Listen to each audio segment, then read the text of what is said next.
The opening of Parshat Tetzaveh deals with the setting up of the menorah, the candelabra in the Ohel Moed, the tent of worship. And we're going to learn a little bit about that process of the lighting. This is Exodus chapter 27, verse 21. Be'oel moed michutz laparochet asher al ha'edut yaroch oto Aaron uvanav me'erev ad boker lifnei Hashem. Aaron and his sons shall set up in the tent of meeting outside the curtain, which is over the ark of the pact, to burn from evening to morning before God. So that's really what we want to focus on, is this burning, me'erev ad boker, burning from the evening to the morning. Several different Talmudic passages deal with that statement, and we're going to look at one which is in Tractate Menachot, Daf Pei Tet Amud Aleph. It's also discussed in the Yerushalmi on Yoma, but here we are in Menachot. And there's a Mishnah which says that Shlosha umechze lemenorah chatzi log l'chol ner. There were 3.5 login, which was a unit of measurements for the menorah. Chetzi log l'chol ner. Half a log, which is a liquid volumetric measurements for each lamp. So there's 7 different lamps of the menorah, and each one would get half a log. So how did the rabbis learn out this notion that because we know the menorah has to last through the night, that there needs to be half a log for each measurement? This is really kind of beautiful. It's technical, but it's still interesting Gemara that the Torah Temimah cites on this verse. Detana Rabbanan me'erev ad boker, the rabbis taught in a Braita from evening until morning. Our verse, Tein la midata shetehei doleket v'holeket me'erev ad boker. Give the menorah its full measure of oil, meaning each cup should have its full measure of oil, so that it will burn continuously all night from the evening until the morning. V'shi'aru chachamim chatzi log me'or tavad safra. And the sages assessed, they measured. The sages measured. They read in the Torah, it says it has to last all night. So what did the sages do? They measured. They said it's half a log that will last us from evening until morning. Now, let's continue a little bit with the Gemara. We're going to get back to that question because, as we know, the length from evening till morning is different at different times of the year. Night is longer in the winter and shorter in the summer, certainly where the temple was. It's not true if you live on the equator, if I understand correctly. Please let me know if I do not. So now, parenthetically, the Gemara tells us a little bit about how they got to the measurement of half a log. It was a science experiment. The sages were performing an experiment. They said, how much oil is going to last us through the night? There are those that say they assessed the menorah oil from larger amounts to smaller amounts, and there's those who say they assessed it from smaller to larger. Meaning what? That when they were trying to suss out what the proper amount of oil was to last all night, some say they first used too much oil, and that it came morning time and there was still a lot of oil left. And some say it was the opposite. They started with not enough oil, and they noticed that the wick was out, the flame went out before morning. And it turns out that those two opinions were both motivated by differing yet important values.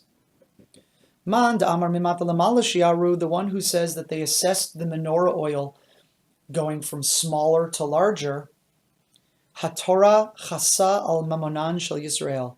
That opinion maintains that the Torah is concerned about the money of the Israelite people. Right? We didn't want to use too much. Start small. Be conservative. Start small. If that's not enough, okay, we'll add a little bit more. We want to worry. This is olive oil is valuable. So that was one possibility, that the science experiments of the sages went from smaller to larger because of a concern for cost. Umanda Amar Milmala Lamata Shiaru, and the one who says that they assessed it from larger to smaller had a different value. Ein aniyut bimkom ashirut. That opinion maintains that there should be no manifestation of poverty in a place of opulence, namely the temple. So the temple, we want to spend. We want to be, you could, ashirut, rich, wealthy. We want to display the wealth of the place that's symbolic or illustrative of the fact that we don't want to skimp. We want everything to be done as nice as possible. So those are two different opinions as to how the sages assessed the proper amount of oil. They went from a lot to figuring out less, or they started at a little amount of oil and increased. So that in and of itself is a really beautiful argument about these two values, which are a little bit in tension with one another. Do we spend more money to illustrate that we don't want to cut any corners, or do we want to be thoughtful and consider the cost of this endeavor? So that's one tension. And now the Torah Temimah, who we learn every week on the Parsha through the midrashim, through the rabbinic insights that he cites, and here he's citing this Gemara, which we just read, on our verse in Parsha Tetzaveh. The Torah Temimah also has a comment. Dekach shi'aru chachamim l'leile tukfat tevet, shelo tichabeh kol halayla. The sages first assessed how much oil would be needed in the months of Tevet. Tevet is the middle of the winter. The holiday of Hanukkah falls on both Kislev and Tevet. It's midwinter, the longest nights. So the sages, according to Torah Temimah, first said, okay, makes sense. Let's find out the longest amount, the most oil we'll need in a possible night. And Rashi, the Torah Temimah now notes that Rashi, as commenting not on the verse in Tetzaveh, but rather on the Talmud in Menachot, says, She'afilu b'leil katzar hayanoten kacha, that they would put the same amount of oil on a short night, on a summer night. So what's going to happen when you get there in the morning? If you use the same amount of oil that you need in the winter and the summer, you get there in the morning, flame will still be going, there's going to be leftover oil. Says Rashi, Ma shenishtayir b'boker zorek lechutz. Whatever was left, they would toss outside. That's one idea. But there's another idea. V'ika da'amar b'kayetz haya ose petila ava k'dei sheyichaleh hashemen maher. But there's another possibility. Not that they would throw out the leftover oil, but rather, and this is taken from the Yerushalmi, which I cited, Yoma, Perek Bet, Halacha Bet, Chapter 2, Law 2, that someone would design thicker wicks for the summer months. Why? So we would have the same amount of oil every night of the year. But in the summer months, if you don't change anything, then it's going to, the light will go into the morning and will stay lit. You have extra oil. But if you design it such that in the summer months you're using a thicker wick, that will burn more quickly.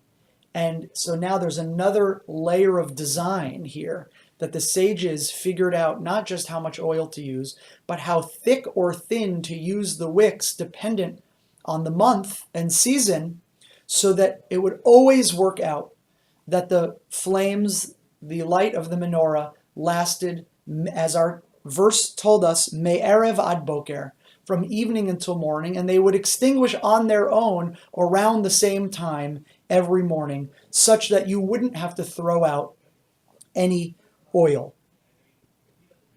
So that you would not have to throw out any oil, which itself could be considered wasteful. And then there's an additional problem. It's not just that it's wasteful, but actually if it was still lit and you were to throw it out, then you would actually be extinguishing the flame, which is a problem a later commentator notes.